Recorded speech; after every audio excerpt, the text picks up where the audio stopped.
My name is Dimitri Schuurman. I work for IMEC. I'm a manager over there, and I have been working already quite some years in the domain of user research, living labs, and business modeling.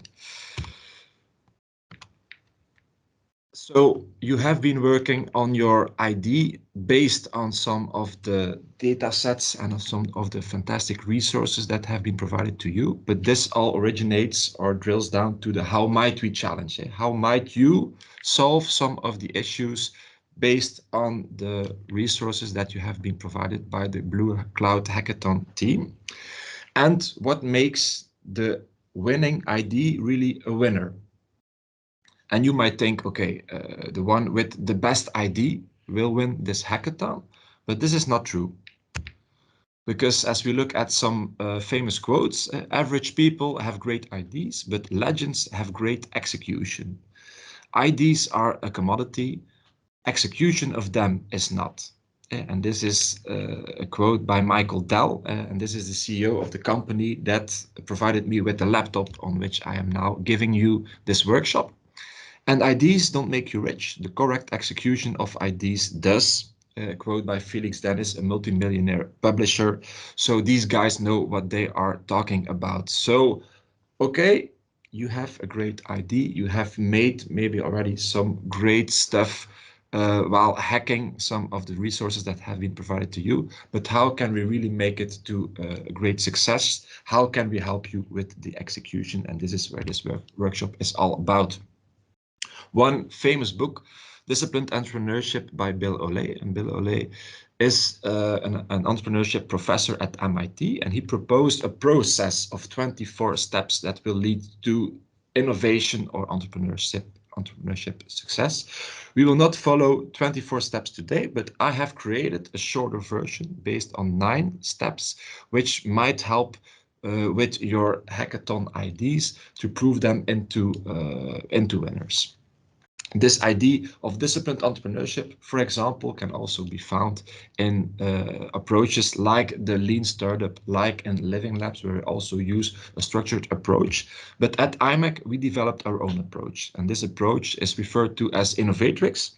And later on, I will also guide you through our open innovatrix tool. It's a digital tool that is free to use, where you can map and validate the basic elements of your IDs and develop further upon them. So this open instance, this digital tool, is in line with the process that I will be talking about in the next, let's say 15 to 20 minutes.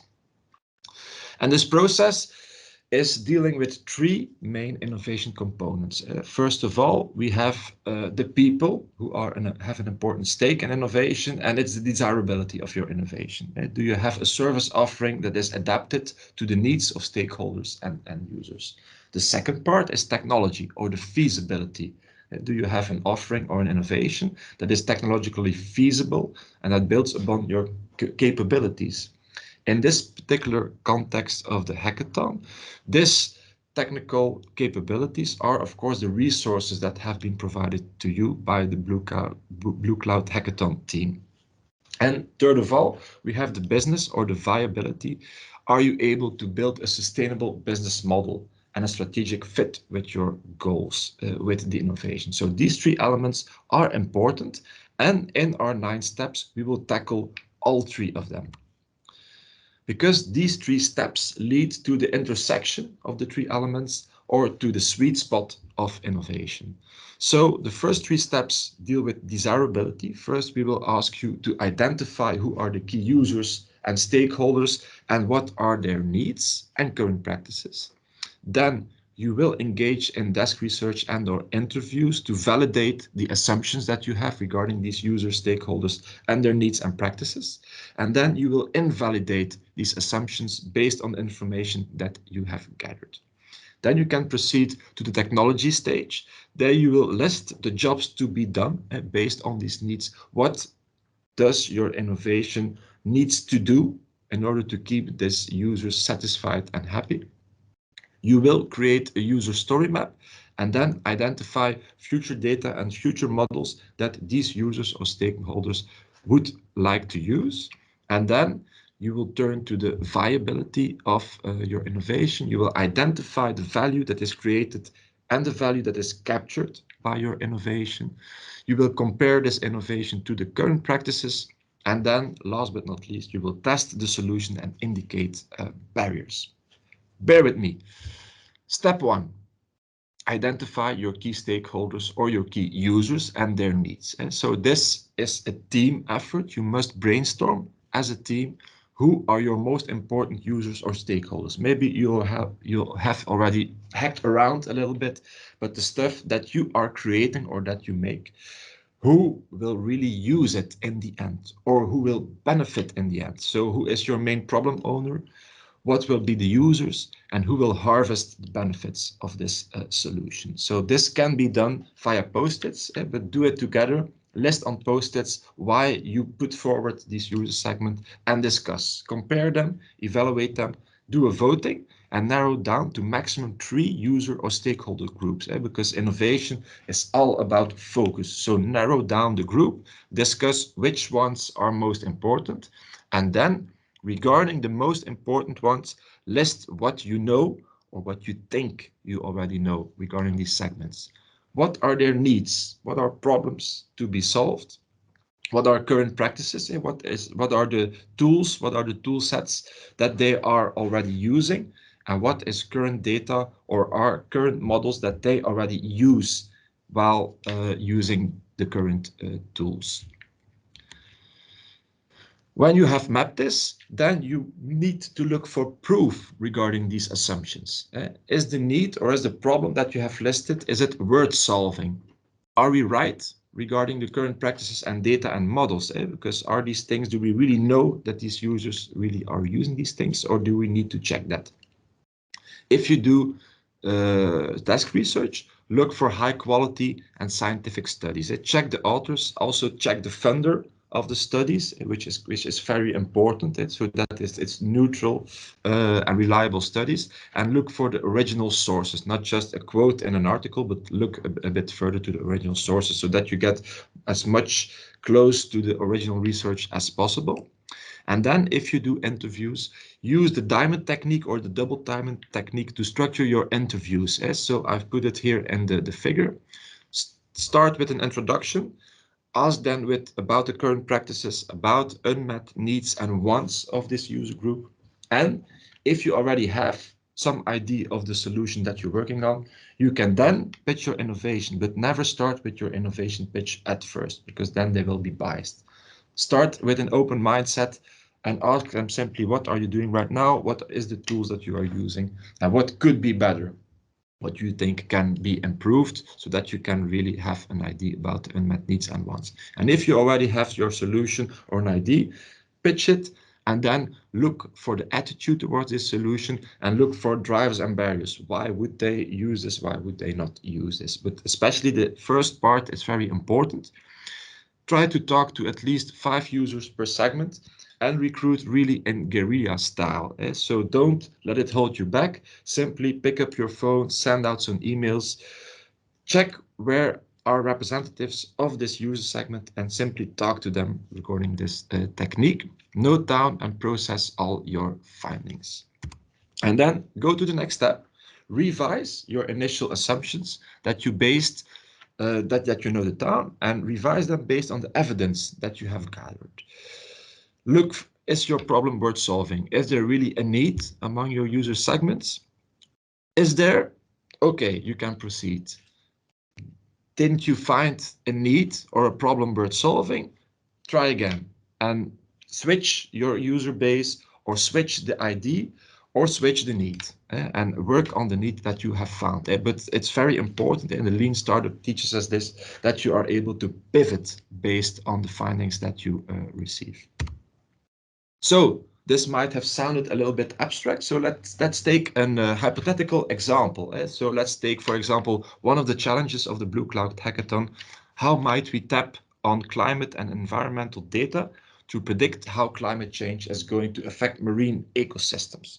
With your team, you have brainstormed and you came up with 2 main stakeholders. marine data scientists and policymakers. And for the example, I will only work with marine data scientists, but in practice you would also work with the policymakers.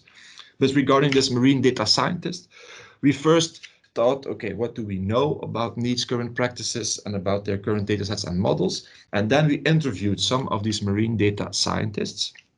And this is the stuff that came out of it. So the NEEDs, they are using data and tools that they feel are too old and too dispersed. They cannot find it at once. They need to open and close a lot of different applications. Data is not always up to date, etc. So this is a main need and a main hassle for them.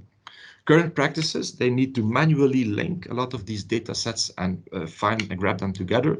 And they use a lot of tools, CGIS, Excel, R, etc., a very long list of tools. And the current data sets and models that they use is a very long and dispersed list of data sources and of models. So we have mapped these elements. Let's go to the next stage. In step 4, list the jobs to be done. Think through with your team, okay, now we know how the user is behaving right now, what he or she is doing, how he or she is using certain data sets, and what is problematic. Now think, what do we want to achieve? And this is a framework that you can use when something occurs. For example, when I want to make a comparison with two data sets, I want to, in one simple click, be able to gather them and to retrieve them with the right period of time, so I can better compare and also analyze these two states in one screen, for example. So this is a job to be done. It's not an easy task, so you need to iterate this. You need to iterate this a couple of times, but get to very simple jobs to be done. What do you really want that your solution is able to provide the user? What kind of views, what kind of modifications do you want that your solution will create? Then in the second phase, make this a little bit more tangible by using the user story mapping technique. So make the main jobs to be done are the activities, and these activities are based on tasks. And for tasks, you can have subtasks, etc. But make sure that you have some kind of user story map. What is a user doing? Logging into a system, performing certain tasks and analysis, and make it in a logical sequence. And so map this out and then map the different tasks, because this really comprises your user story map that you will create. And when you have created your user story map, identify the future data and the future models that you will use or that you want to use in your solution. And for example, for this, how might we challenge? In the website, you have a vast amount of resources that you can use. So go through them, look which data sets, which notebooks, which services, which analytical methods that you want to use in this solution. So combine, mix and match so that you really come up with stuff that you want to use and that you come to an innovation that is really feasible, but that also offers some value. So if we look back at our example, what are the jobs to be done in this case? So we want to combine different data sets in one view. We want to allow different scenarios to be visualized, and we want a simple indication of impact if we do certain stuff. Future data sets and models are the Marine Environmental Indicator Index that we would like to use. And also we would like to create our own model that gives a better insight in the sustainability of certain solutions or certain policy interventions. This is really what we are working towards.